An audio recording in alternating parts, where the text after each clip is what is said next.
یا جس میں آپ سو موٹو جورسڈکشن کو انووک کرتے ہیں، یا پھر 184(3) کے تحت جو درخواستیں آتی ہیں ان پر ایچ آر سیل جو ہے سپریم کورٹ کا انسانی حقوق سیل وہ رپورٹس طلب کرتا ہے، اور انہوں نے اب متعلقہ اداروں سے رپورٹس مانگ رکھی ہیں، جو کہ اب تک سیموئل پیارے صاحب کو جو بتایا گیا ہے کہ ان کو ایچ آر سیل کو وہ رپورٹس موصول نہیں ہوئی، اور آبویسلی ان رپورٹس پر پھر اپنی ایک رپورٹ ایچ آر سیل تیار کرتا ہے جو چیف جسٹس کو بھیجی جاتی ہے، اور چیف جسٹس پھر اس پر سماعت کرتے ہوئے ان کے پاس ایک پورا بیک گراؤنڈ موجود ہوتا ہے۔ مگر اب مسئلہ یہ آیا ہے کہ جو ایچ آر سیل ہے اس کو جو آپ کہہ سکتے ہیں مطلوب رپورٹس ہیں وہ موصول نہیں ہوئی۔ آبویسلی پولیس ہے یا جو انتظامیہ ہے ان سے رپورٹس مانگی گئی ہیں، ان کی جانب سے ابھی رپورٹس مکمل طور پر ان کے پاس نہیں پہنچی، اسی وجہ سے اب درخواست گزار کا یہ کہنا ہے کہ ان کو آگاہ کیا گیا ہے کہ کل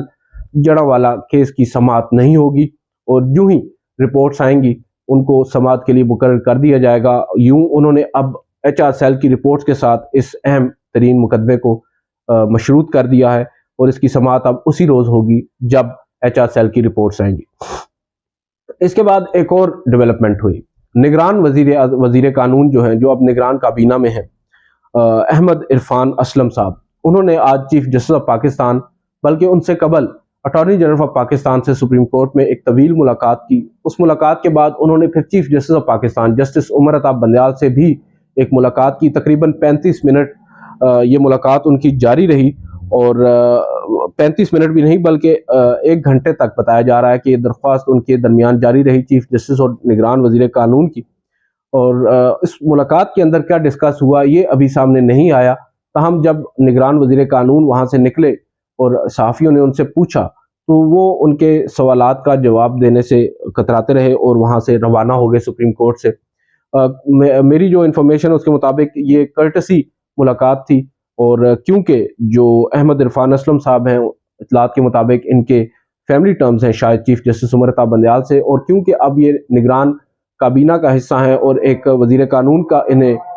پورٹ فولیو ملا ہے، تو اس لیے انہوں نے ایک کرٹسی کال جو ہے وہ دی ہے، چیف جسٹس کو جا کر ملے ہیں۔ ہم ایک وقفہ کرتے ہیں، اذان ہو رہی ہے۔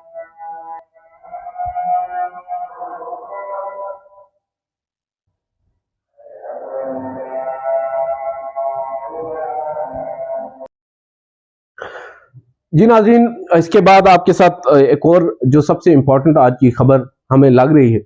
وہ ہے مردم شماری کے خلاف صدر سپریم کورٹ بار عابد زبیری صاحب کی درخواست، جس کو اب سپریم کورٹ آف پاکستان نے نمبر لگا دیا ہے۔ اور اگر آپ کو میں بتا دوں یہ نمبر جو رجسٹریشن نمبر ان کی درخواست پر لگا ہے یہ ہے 32/2023، اور یہ آئینی درخواست انہوں نے دائر کی تھی، آپ کو معلوم ہے 3-4 روز قبل صدر سپریم کورٹ بار ایسوسی ایشن نے،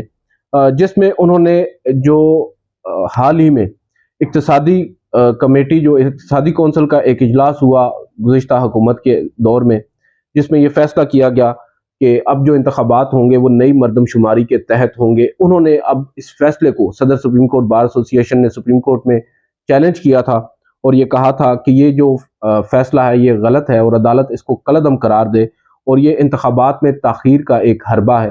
اور کچھ نہیں۔ اور اسی کو جواز بنا کر پھر آپ کو معلوم ہے جو الیکشن کمیشن ہے اس نے اب باضابطہ طور پر یہ کہہ دیا ہے کہ 90 روز میں انتخابات نہیں ہو سکتے، اور اسی تناظر میں یہ درخواست سپریم کورٹ میں دائر کی تھی صدر سپریم کورٹ بار عابد زبیری نے، جس پر اعتراض نہیں لگا۔ عموماً ہم نے دیکھا ہے اس طرح کی جب درخواستیں سپریم کورٹ میں آتی ہیں تو ان پر اعتراض لگتا ہے، جیسا کہ دوپہر کو ہم نے ایک ویڈیو میں آپ کو بتایا تھا کہ عمران خان صاحب کی اس درخواست پر جس میں انہوں نے 1 سے زائد مقدمات میں گرفتاری سے بچنے کے لیے ایک درخواست سپریم کورٹ میں دائر کی تھی، اس گرفتاری کے خلاف حقیقی طور پر انہوں نے درخواست دائر کی تھی، جس کو رجسٹرار سپریم کورٹ نے اعتراض لگا کر واپس بھیج دیا کہ یہ 184(3) کا معاملہ نہیں ہے، یہ ذاتی مسئلہ ہے۔ اب اس درخواست کے اوپر جو صدر سپریم کورٹ بار نے دائر کر رکھی ہے مردم شماری کے خلاف یا انتخابات میں تاخیر کے خلاف، اس پر عدالت نے نمبر لگا دیا ہے، اور امکان یہ ظاہر کیا جا رہا ہے کہ جلد اس درخواست کو سماعت کے لیے مقرر کر دیا جائے گا، اور ہو سکتا ہے اسی ہفتے یعنی آئندہ 1 سے 2 روز کے اندر اس درخواست کو عدالت سماعت کے لیے مقرر کر دے، اور چیف جسٹس کی سربراہی میں 3 رکنی بینچ ہی اس درخواست پر بھی سماعت کرے۔ یہ اب کچھ کیونکہ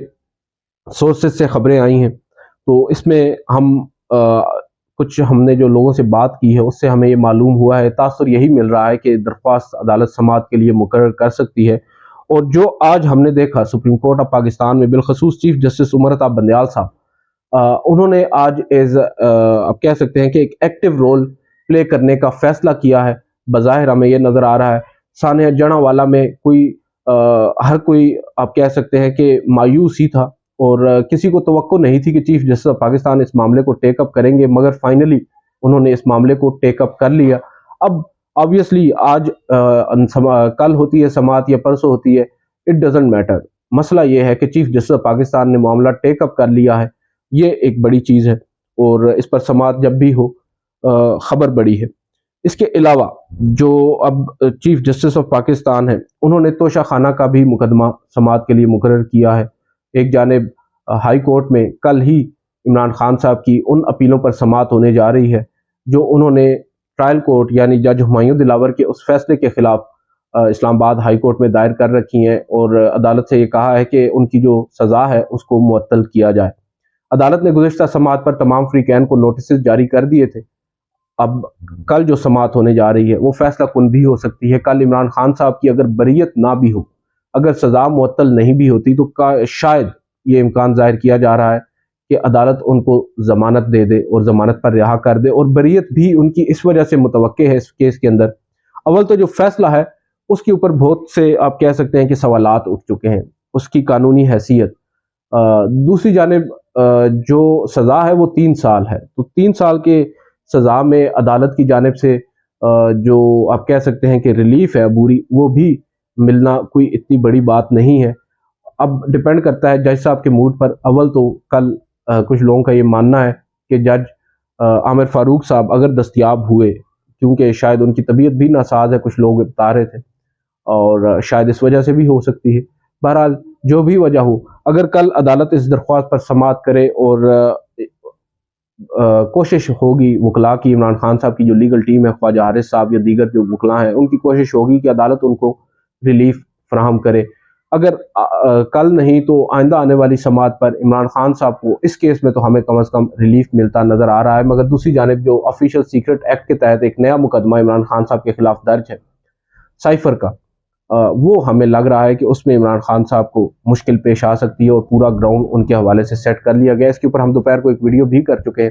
اب سپریم کورٹ میں کچھ نئی ڈیولپمنٹ ہوگی، آپ کو بتائیں گے۔ کل آپ سے ملاقات ہوگی، کل آپ کو بتائیں گے سپریم کورٹ آف پاکستان میں کیا کچھ ہو رہا ہے اور مزید کیا کچھ ہونے جا رہا ہے۔ مریم نواز کی بھی ایک درخواست پر سماعت ہے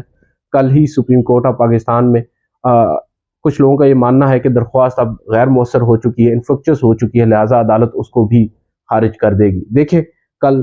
سپریم کورٹ آف پاکستان میں کیا ہوتا ہے۔ آج کی اس ویڈیو سے اتنا ہی، اجازت دیجیے، اللہ حافظ۔